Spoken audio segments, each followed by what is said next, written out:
sœur Bertille avec le pasteur Étienne. Pour nous aider à nous sanctifier, suivez les témoignages, les révélations, les exhortations. Recevez les messages authentiques des serviteurs et servantes de Dieu. La Porte étroite, émission rediffusée les dimanches à partir de 17h, heure de Libreville. Soyez bénis. Ma vie t'appartient. Dis-lui, mon cœur t'appartient. Mon âme, je ne sais que faire. Elle est toute à toi. Toute à toi. Voici mon âme. Voici mon âme. Je ne sais que faire. Je ne sais que Tout mon faire. t'appartient. Tout à toi. Elle est tout à toi. Tout à toi. Elle est tout à toi. Elle est tout à toi. Elle est tout à toi. Elle est tout à toi. Elle est tout à toi. Elle est tout à toi. Elle est tout à toi. Shalom, peuple de Dieu. Bienvenue sur La Porte étroite, votre émission qui est diffusée sur Persévérance TV. Au micro, vous avez votre sœur dans la foi, la sœur Salomé, en compagnie de la sœur Anne. Shalom, sœur. Shalom, sœur Salomé. Shalom, peuple de Dieu. Shalom, shalom également, donc peuple de Dieu. Connectez-vous massivement. Cet après-midi, nous avons un sujet très intéressant concernant le flux de la femme. Que dit la Bible? Les règles, les menstrues. Asseyez-vous confortablement parce que ce sont des enseignements qui s'intéressent aux femmes. C'est très important. Donc, le flux de la femme. Nous devons en parler. Nous sommes des femmes, des chrétiennes, des croyantes et il y a dans la parole de Dieu, dans la Bible, des enseignements, que ça soit l'Ancienne Alliance, que ça soit le Nouveau Testament. Que dit la parole de Dieu sur les règles? Que dit la parole de Dieu sur les menstrues? Donc, c'est très intéressant cet après-midi.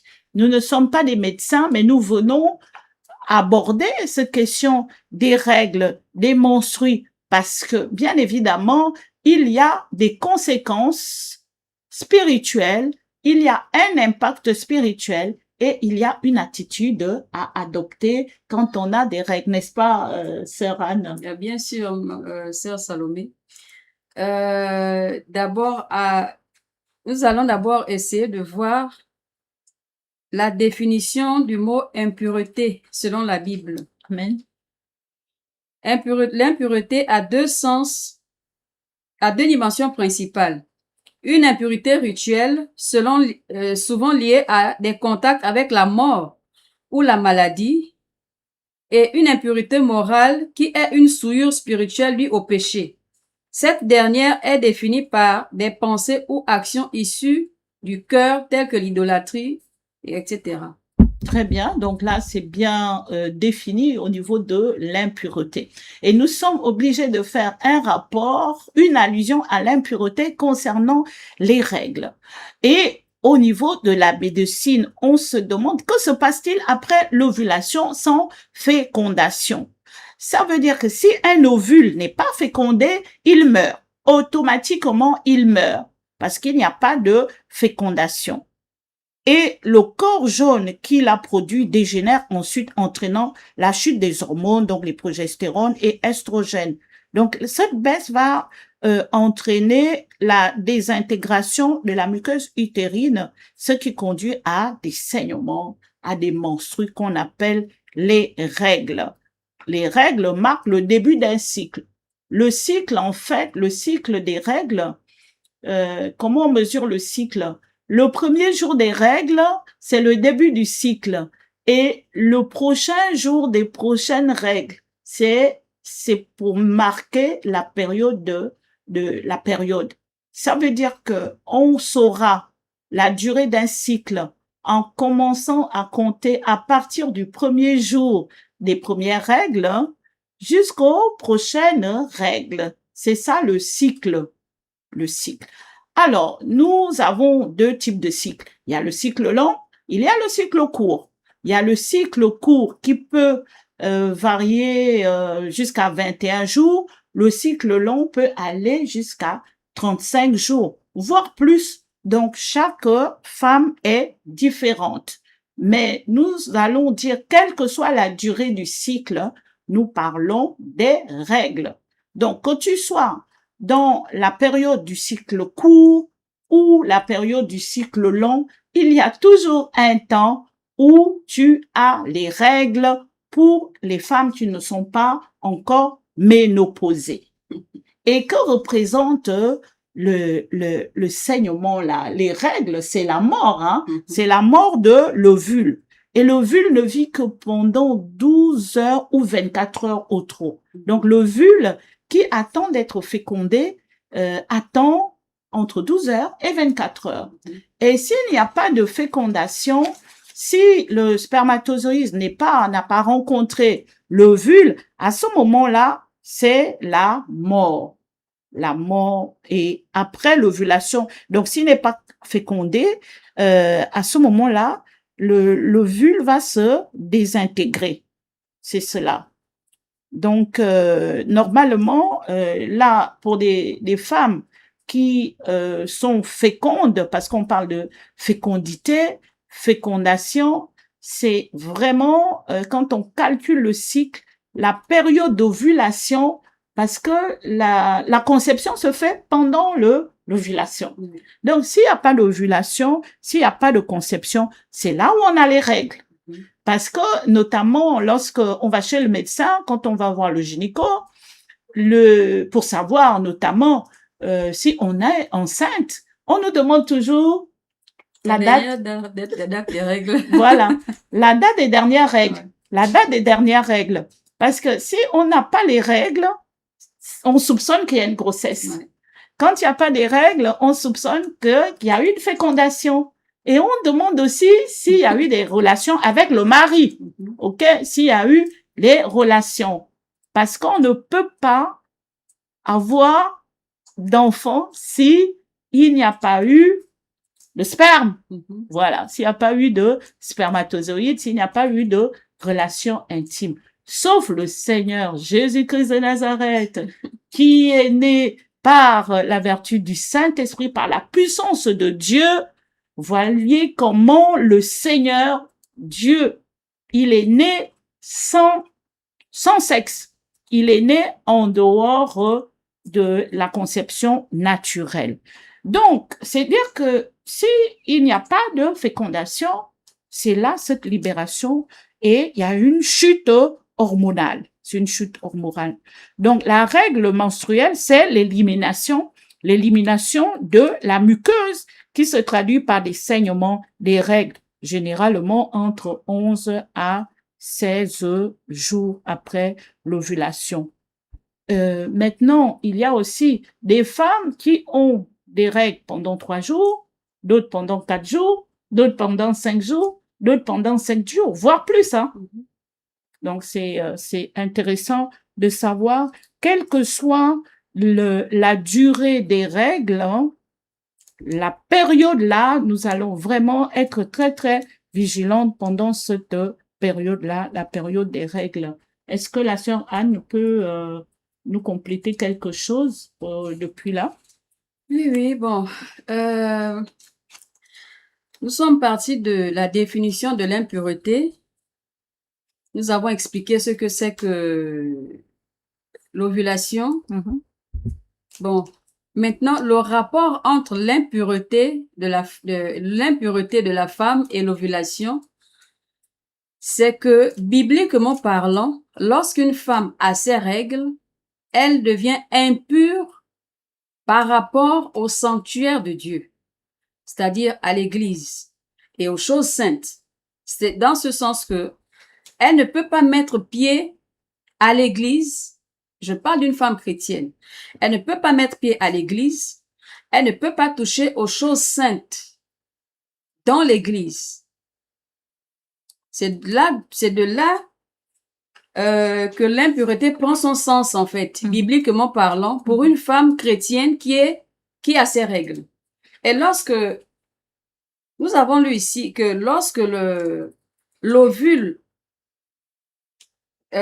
apparaît et qui ne croise pas de spermatozoïdes, automatiquement, sa durée varie entre 12 heures et 24 heures. Et dans ce laps de temps, s'il ne croise pas de spermatozoïdes, ce qui est sûr, c'est qu'il va mourir. Et lorsqu'il va mourir, la conséquence de sa mort se fera voir par les règles. Donc, la femme aura maintenant ses règles. Et à ce moment-là, la femme transporte la mort. C'est ce qui fait en sorte qu'elle ne peut pas rentrer dans l'église parce qu'elle transporte quelque chose de mort et elle est considérée comme impure. Et là, ma sœur, ce n'est pas nous qui inventons. Notre thème, c'est de voir le flux de la femme. Que dit la Bible? Donc, nous n'inventons rien.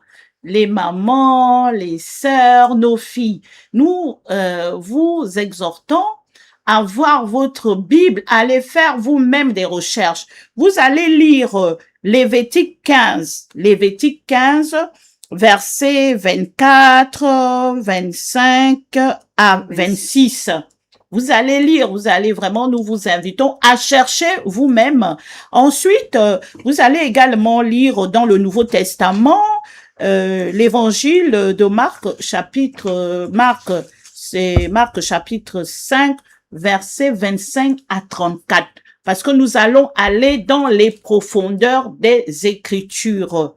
Selon la Bible, le flux de sang, comme les menstruations ou un flux persistant, rendait la femme chrétienne était rituellement impure pendant cette période-là, pendant le temps des règles. Donc, il y avait l'interdiction d'entrer en contact avec d'autres personnes et de toucher les objets sacrés, sachant que le sanctuaire est saint. Au niveau du sanctuaire, nous avons le parvis, nous avons le lieu saint, nous avons le lieu très saint. Et nous avons également les ustensiles du sacerdoce. Donc, tout ce qui sert à faire le culte, tout ce qui sert à donner des enseignements à l'intérieur même du temple, à l'intérieur de l'église.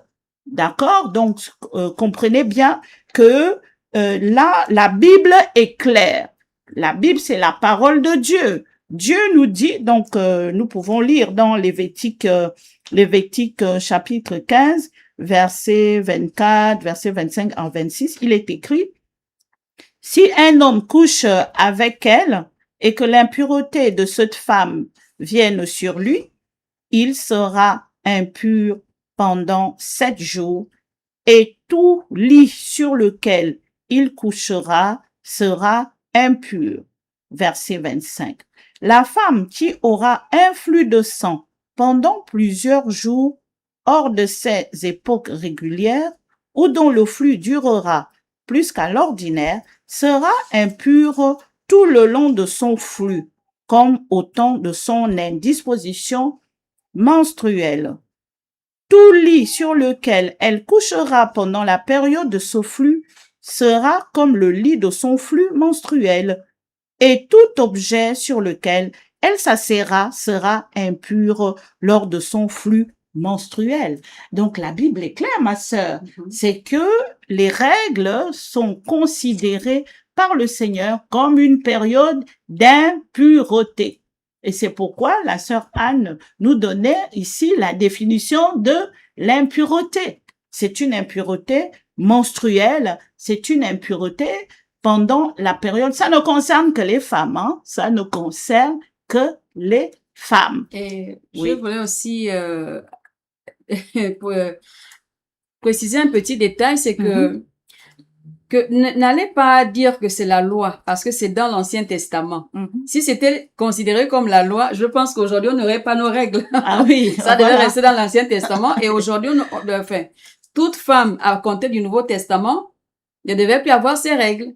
Mais le Seigneur a dit qu'il n'est pas venu abolir la loi, mais il est venu l'accomplir. Amen. Donc, il ne s'agit pas de la loi, parce que le livre de Lévitique que nous venons de lire explique bien comment la femme, en fait, la conséquence des règles, en fait, pendant la période la conséquence des règles d'une femme et comment elle doit se tenir pendant cette période. Voilà. Et nous revoyons encore ce passage dans le livre de Marc 5, 25 à 34.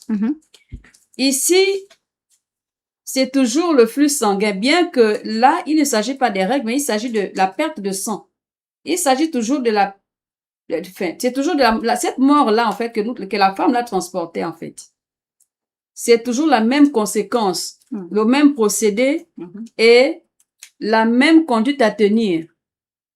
Mais nous voyons ici que le Seigneur, lorsque physiquement parlant d'abord, lorsque le Seigneur prend la forme humaine, il vient se faire humain, et que cette femme-là rentre en contact avec le Seigneur. Et pourtant, il y avait beaucoup de gens autour du Seigneur. Mais pourquoi c'est le toucher de cette femme qui a fait réagir le Seigneur? Justement parce que la femme transportait la mort. Et il y avait déjà une loi établie là. Que toute personne, toute femme, dans cette position, ne devrait pas toucher aux choses saintes, ne devait pas se rendre au sanctuaire. Au sanctuaire, ce qui est sûr, il y a des frères et sœurs. Et ici, lorsque le Seigneur dit qu'une force m'a quitté, il dit qu'il m'a touché. Et c'est assez difficile de lui poser la question, mais Seigneur, il y a beaucoup de gens qui te touchent. Et tu dis non. Il y a une force qui m'a quitté. C'est justement parce que lorsque la femme est dans cette période-là, elle a une certaine, en fait, elle a un degré spirituel. En fait, elle transporte, physiquement, elle transporte la mort, mais cette mort-là, en fait, est d'abord spirituelle. Elle transporte d'abord quelque chose de spirituel qui est négatif, en fait. Et le seul fait que cette femme avait touché le Seigneur, il y avait eu comme un transfert. Une force avait quitté le Seigneur. Cette force était allée ramener la vie à cette femme-là. Et par la même occasion, la guérison. Elle-même ne s'attendait pas à ce que quelque chose de semblable se passe. Mais c'est par là qu'elle avait aussi reçu sa délivrance à elle.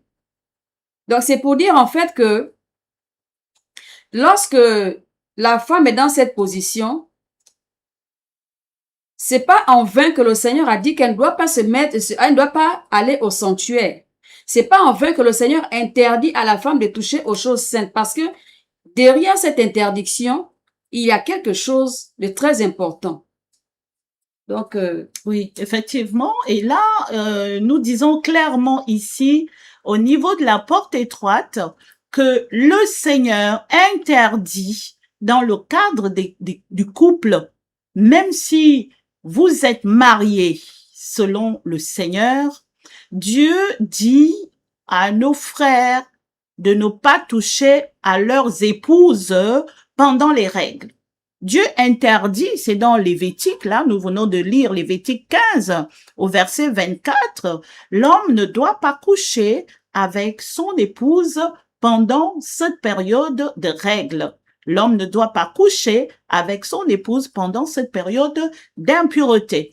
Elle ne doit pas toucher aux choses sacrées. Donc, vraiment, la porte étroite, c'est cette émission-là où nous allons en profondeur. Nous allons en profondeur. Et là, la sœur Anne vient de développer au niveau du Nouveau Testament la scène, le miracle, la délivrance, la rencontre de la femme à la perte de sang pendant 12 ans. Elle saignait, elle a dépensé de l'argent au niveau de la médecine. Elle a eu son miracle, mais elle savait qu'elle ne devait pas entrer au temple. Donc, cette scène-là, bien aimée dans la foi, vraiment, relisez Marc 5 du verset 25 au verset 34, cette scène-là, la femme a besoin de délivrance. Elle saigne depuis 12 ans, la perte de sang, mais elle sait que le Seigneur est là. Le roi des rois, le Seigneur des seigneurs passe. Et là, elle a fait quoi? Elle a profité du mouvement de la foule. Bien, mais dans le Seigneur, la femme est capable, vraiment, quand elle veut la délivrance, la femme est capable de toucher. C'était le manteau. C'était le manteau du Seigneur. Ma sœur, toi qui veux aller au ciel, bats-toi pour rentrer au ciel.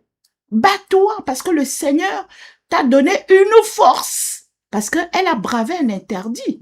Elle est entrée au temple et elle a touché le Seigneur. Et le Seigneur dit, qui m'a touché? Pas qu'il ne savait pas, c'est parce que le Seigneur voulait nous enseigner, nous les femmes, par rapport à la période d'impureté. Il dit, qui m'a touché? Parce que j'ai senti une force sortir de moi. Il y a eu un combat spirituel parce que le Seigneur devait délivrer la dame qui était en impureté pendant 12 ans. Et le fait de toucher le Seigneur a libéré l'onction de guérison. Le Seigneur a libéré une énergie parce que pour enlever l'impureté, il fallait que le Seigneur déploie sa puissance, sa force. On peut même lire, on peut même lire l'histoire de la femme à l'hémorragie. Donc, au niveau de Marc, chapitre 5, versets 25 à 34. Une femme affligée d'un flux de sang depuis 12 ans et qui avait dépensé tout son bien en médecine sans qu'aucun eût pu la guérir. Elle s'approche de lui par l'arrière et toucha la houppe de son manteau. À l'instant, son flux de sang s'arrêta. Alléluia. Amen. En touchant le Seigneur, elle a été délivrée de l'impureté. Elle a été guérie parce qu'elle a touché le Seigneur. Elle a touché le manteau. Elle a touché le manteau. Et là, il est écrit, Maître, la foule vous entoure. Quand il a dit, Nous sommes et Jésus dit, oui, qui m'a touché? Voilà, oui. Oui. Tous s'en défendant, Pierre et ceux qui étaient avec lui dirent, Maître, la foule vous entoure et vous presse et vous demandez qui m'a touché? Mais Jésus dit, quelqu'un m'a touché, car j'ai senti qu'une force était sortie de moi. Se voyant découverte, la femme vint, toute tremblante, se jeter à ses pieds et raconta devant tout le peuple, pourquoi elle l'avait touché et comment elle avait été guérie à l'instant. Et Jésus lui dit, ma fille, ta foi t'a sauvée, va en paix. Ah, amen. Ça, c'est une expérience qui nous enseigne, nous les femmes, par rapport à cette période d'impureté. Donc, elle savait qu'elle n'avait pas le droit d'entrer dans cet état et qu'elle a tout dépensé. Donc, son seul secours, son recours, c'était de toucher le manteau du Seigneur et elle a eu une guérison instantanée. Donc, il y a un échange entre l'impureté qui était sur la femme et le Seigneur.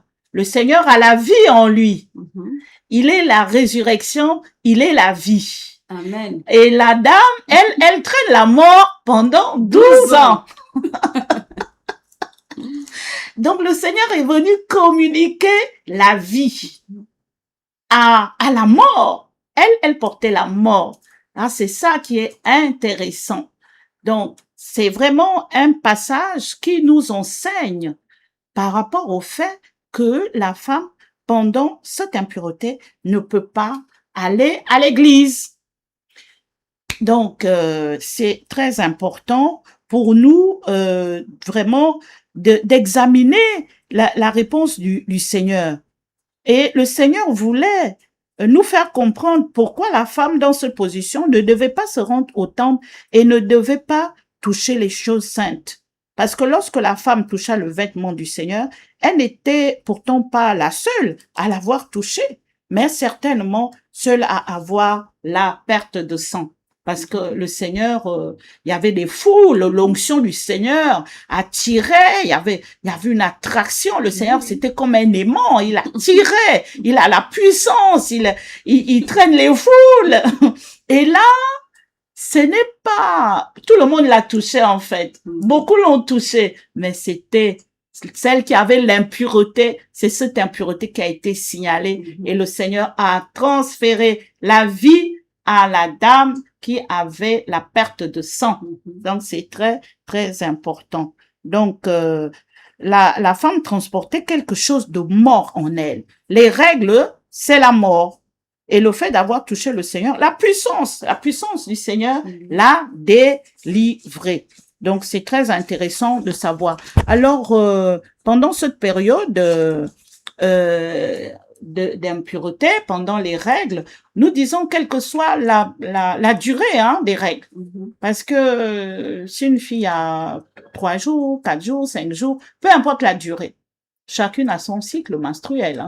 Maintenant, peu importe la durée. Et comment on doit se comporter la sœur, la maman, pendant les règles.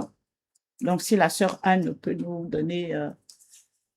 Donc, la maman ou la sœur pendant ces règles, on va dire que c'est comme dans une entreprise, tu fais le service minimum. Donc, étant chez toi, tu dois en fait,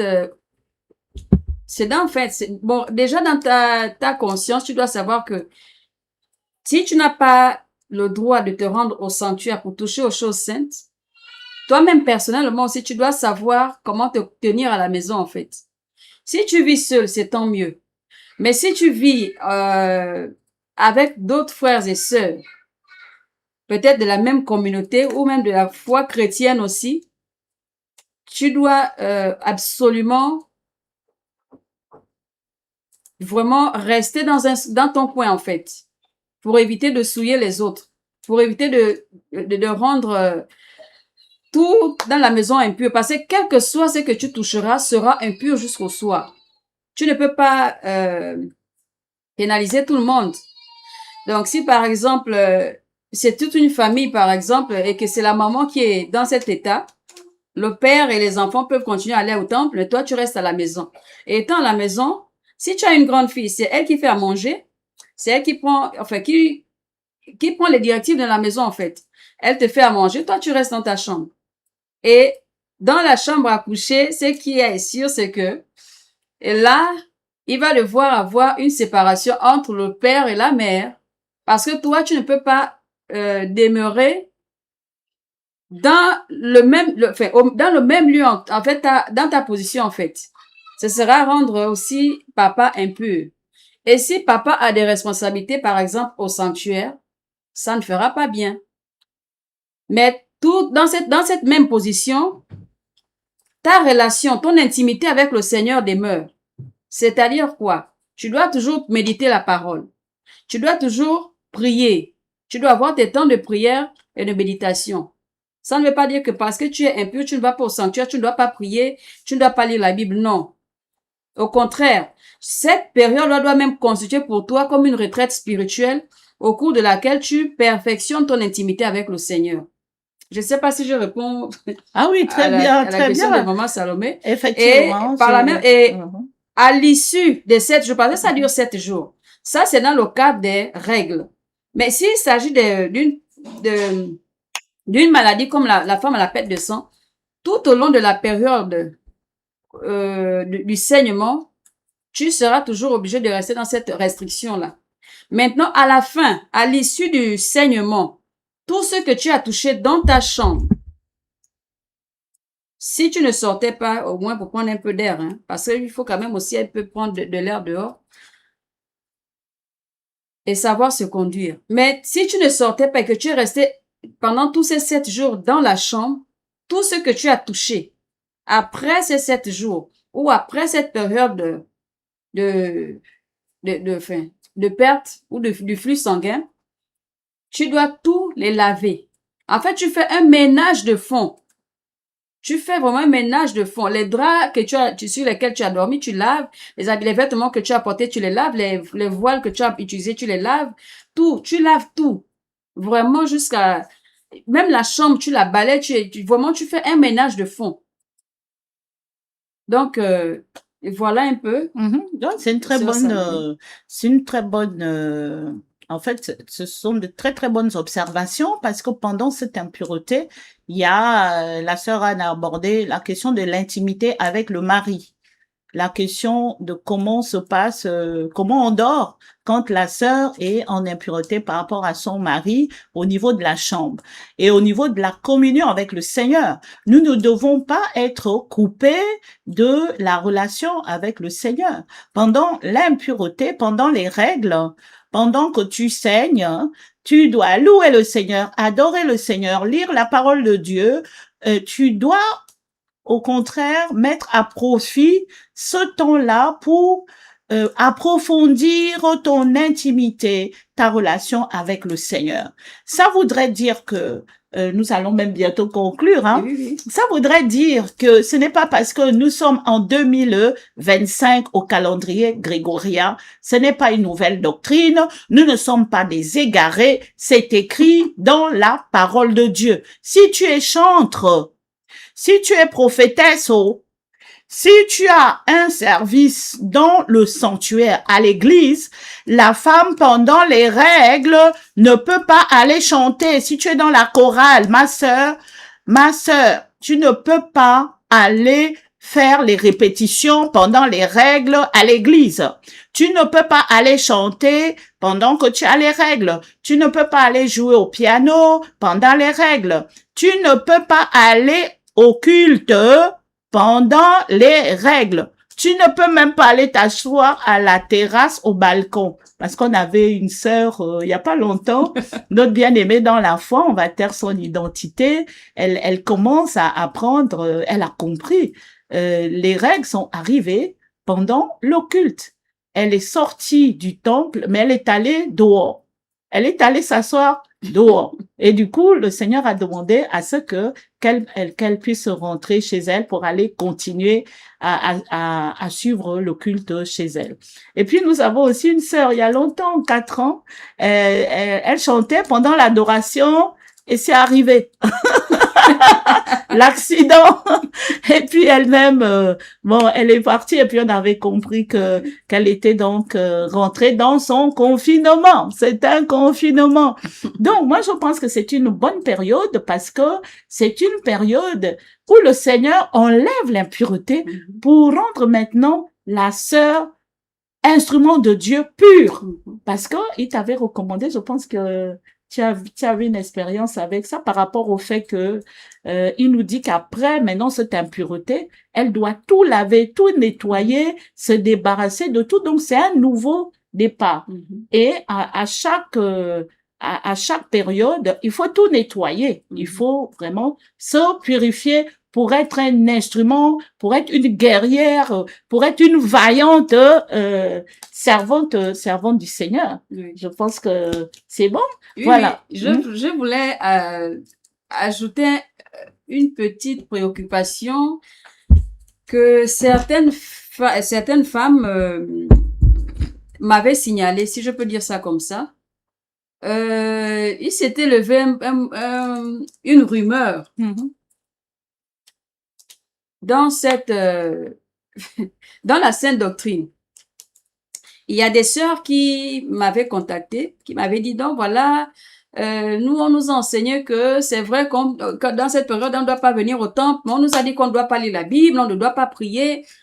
Le Seigneur m'a dit ceci. Ton corps physique là, c'est lui qui saigne, mais ton âme n'a pas de règles. Ton esprit n'a pas de règles. Donc, il est inconcevable que pendant cette période, c'est ta chair qui ne doit pas arriver au temple. C'est ta chair-là qui ne doit pas toucher aux choses saintes dans le temple, dans le sanctuaire. Mais ton intimité avec le Seigneur demeure. Donc, lui veut toujours que tu sois en communion avec lui parce que ton âme et ton esprit doivent toujours être en communion parfaite avec lui. Donc, il est inconcevable que durant cette période le flux sanguin, tu sois déconnecté de lui. Donc, je voulais, par la même occasion aussi, répondre encore à cette préoccupation-là. Parce que je les avais déjà répondu, certes, mais je voulais encore appuyer ça, en fait. Voilà, c'est bien de mettre encore ça parce que c'est pas forcément la personne qui nous regarde, qui écoute, qui avait reçu la réponse. Donc, vraiment, les choses sont claires. Le flux de la femme, les règles, les menstrues, l'indisposition. Que dit la Bible? La Bible est claire. Il suffit de quoi? Il suffit maintenant de mettre en pratique. Il suffit maintenant d'appliquer. C'est ça. Les choses sont claires, les mamans, les choses sont claires. Nos filles dans la foi en ce qui concerne les règles. Je pense que nous avons déjà épuisé le sujet. Oui. Nous sommes arrivés au terme de notre émission concernant le flux de la femme et la parole de Dieu. La parole de Dieu demeure éternellement. Elle n'a pas changé. Donc, continuons d'appliquer toute la parole, rien que la parole, et que la parole du Seigneur demeure en nous. Bien-aimés dans la foi, l'émission de la porte étroite est terminée cet après-midi. Nous vous disons un grand shalom et à bientôt pour d'autres émissions. Shalom, shalom, shalom ma sœur. Shalom. TV vous présente la porte étroite. La porte étroite, votre émission spéciale. La porte étroite animée par la sœur Bertille avec le pasteur Étienne. Pour nous aider à nous sanctifier, suivez les témoignages, les révélations, les exhortations. Recevez les messages authentiques des serviteurs et servantes de Dieu. La porte étroite, émission rediffusée les dimanches à partir de 17h, heure de Libreville. Soyez bénis.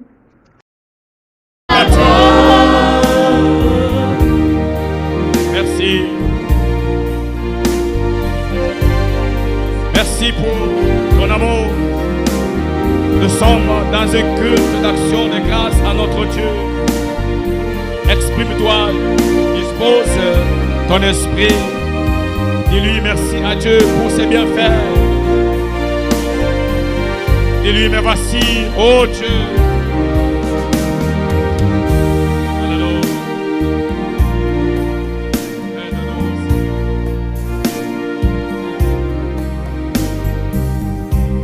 Toi seul est digne d'être loué. Toi seul est digne d'être loué.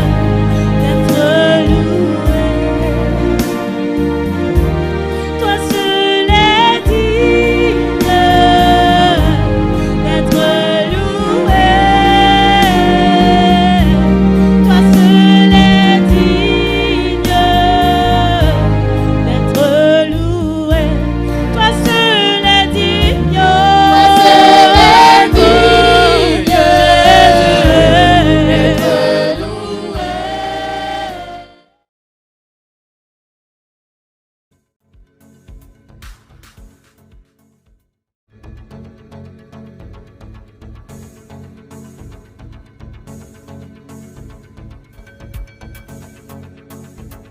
Ce qui se passe avec notre christianisme, à ce qui se passe lorsqu'on parle de la conversion d'un être humain.